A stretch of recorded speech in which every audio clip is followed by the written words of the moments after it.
I received a call from an old friend who told me about a distant island where I could start either an agricultural or logging business. He also mentioned that he had already prepared everything necessary for me to begin my work there, so I wouldn't be left without support at the very start. It turned out to be a remote island located somewhere in the Atlantic Ocean, surrounded by endless water and far away from any major civilization, which made the idea both exciting and slightly intimidating. In the previous episode, we had just started settling on this island, getting used to the environment and taking the first small steps toward building our future farm. And today, we continue developing our household, gradually turning this isolated place into a fully functioning and profitable agricultural business. And if you are curious about what exactly my friend prepared for me, and whether I will manage to fully explore and uncover all the secrets hidden on this island, don't be lazy, leave a like and subscribe to the channel. In the last episode, we finished at the point where we had fertilized our newly created field, preparing it for future use. Now it was time to take a much bigger step forward in the development of our farm.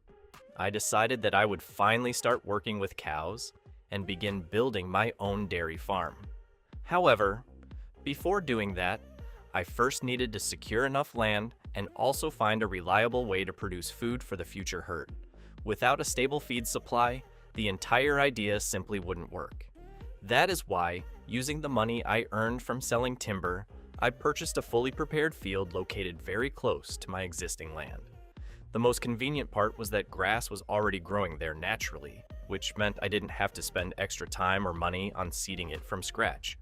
However, the previous owner clearly hadn't taken care of the soil properly and had not fertilized it at all.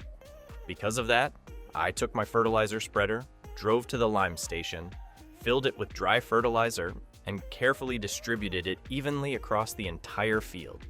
This step was extremely important because now the grass yield would be significantly better, and that would directly affect how efficiently I could feed my future cows.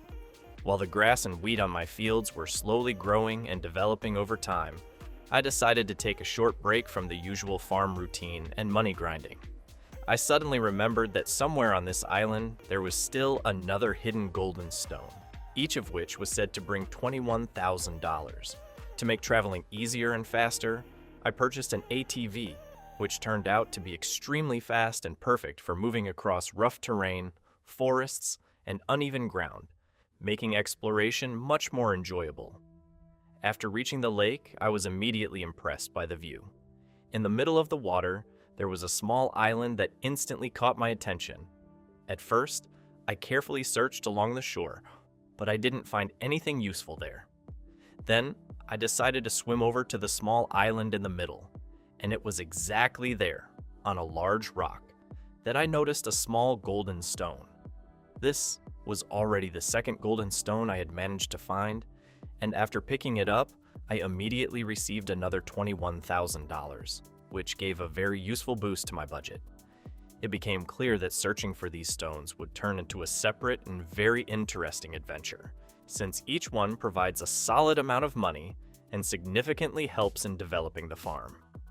After returning back on the ATV, I realized that even with the additional money from the golden stone, I still needed to earn more before I could fully invest in building the farm and purchasing cows. Because of that, I returned once again to my most profitable activity so far, logging. I continued cutting down trees, loading logs onto the trailer, and transporting them to be sold, repeating the cycle again and again as efficiently as possible. After clearing a large part of the forest, I also used a stump grinder to remove almost all the remaining tree stumps, which made the area much cleaner and more usable, and opened up new possibilities for future expansion, such as building additional structures or even creating new fields for crops and grass production. By the end of this work session, I had managed to accumulate over $100,000, which was finally enough to start building a proper farm. Among the available options, I chose a large cow barn designed for up to 200 animals, and I placed it right next to the grass field because this location would make transporting feed much easier after each harvest and save a lot of time in the long run. However, an empty barn alone does not generate any income or progress, So the next logical step was purchasing the animals themselves. For this purpose, I rented a livestock transport trailer that could carry up to 6 cows at a time.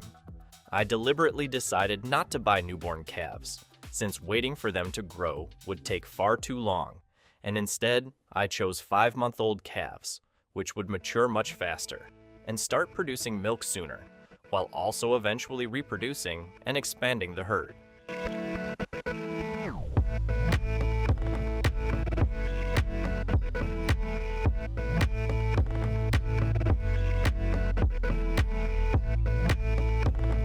I made several trips to the animal dealer, each time buying 6 animals and carefully transporting them back to the newly built barn.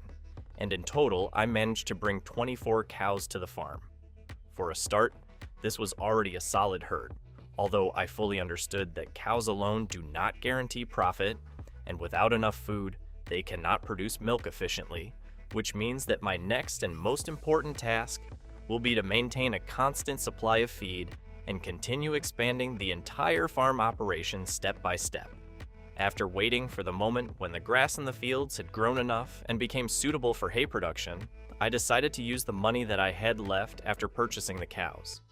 With those remaining funds, I rented all the necessary equipment: mowers, a windrower, which gathers and organizes the cut grass into neat rows, and a tedder, a machine used for lifting, fluffing, and turning the grass so it can dry faster and more evenly. Thanks to this full set of equipment, I was able to carry out the entire hay production cycle from start to finish. First cutting the grass, then turning it to speed up drying, spreading it out evenly, waiting until it was completely dry under the sun, collecting it into windrows, and finally pressing it into square bales using a square baler. The first step was, of course, mowing all the grass across the fields.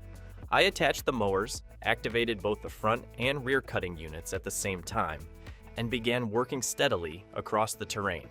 I started with the smaller field, carefully following each row to make sure no patches were left uncut, and after finishing it, I immediately moved on to the newly acquired field. The work took some time and required focus, especially to keep the cutting lines consistent.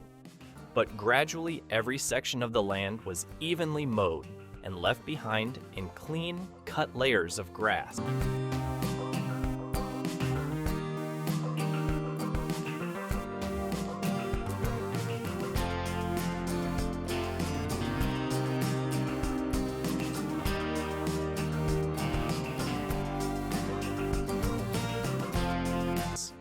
Once the mowing was completed, I returned the equipment to the farm, since the next stage of the process required a different approach. Now it was time to use the tedder and properly spread and flip the still damp grass across the fields.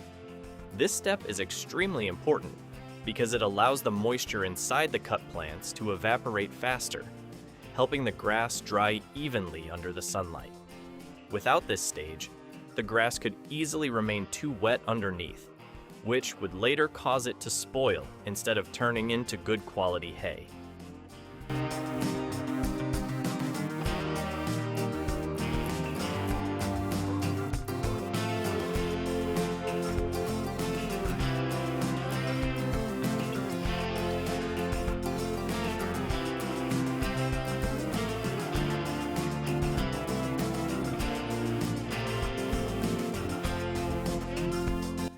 After all the grass had been thoroughly turned and had enough time to dry, the next step was to collect it into windrows. These rows are essential because they organize the dried grass into long, compact lines that make it much easier for the square baler to pick everything up efficiently. Properly formed windrows also ensure that the bales come out evenly shaped and consistent in size, which is important for storage and transport later on.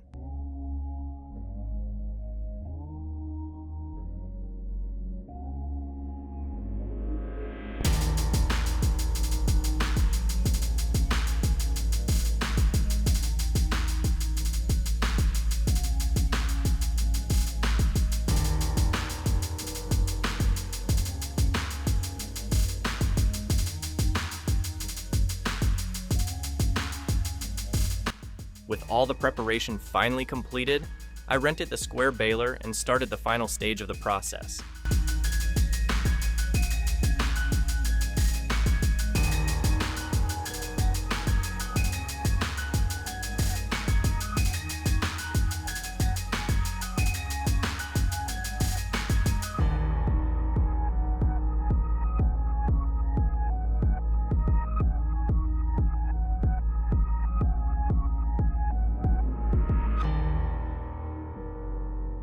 While baling the hay on the smaller field, I unexpectedly ran into a problem. The machine ran out of square bale twine. Because of that, I had to pause the work and go to purchase additional supplies.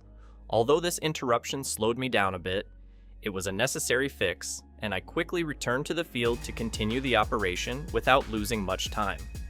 When all the fields had finally been processed and every pile of hay had been transformed into neat square bales, the next challenge was collecting everything and transporting it back to the cow barn.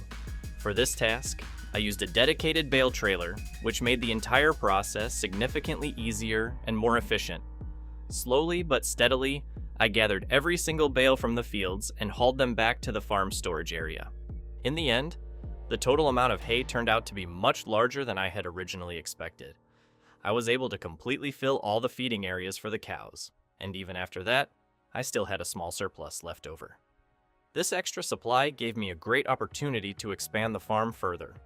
Because of this, I decided to invest in additional livestock, and in the end, I had enough funds to bring in 6 more cows to grow the herd. When night finally fell, I returned to my small farmhouse to rest and recover after a long and productive day. The plan was to continue developing the farm early in the morning, as there was still a lot of work ahead. Besides milk production, cows also generate both solid and liquid manure, which can be used as a natural and highly effective fertilizer for the fields, helping improve future harvests and increase efficiency even more. And I can clearly see that there is still a long road ahead. This remote island farm still has huge potential for expansion, improvements, and optimization, and every new day brings more opportunities to grow it further. But that is something we will take care of in the next episode. And if you enjoyed this video and would like to see a continuation, don't forget to like and subscribe to the channel. Thank you all very much for your support. That's all for now. Goodbye, and see you in the next episodes.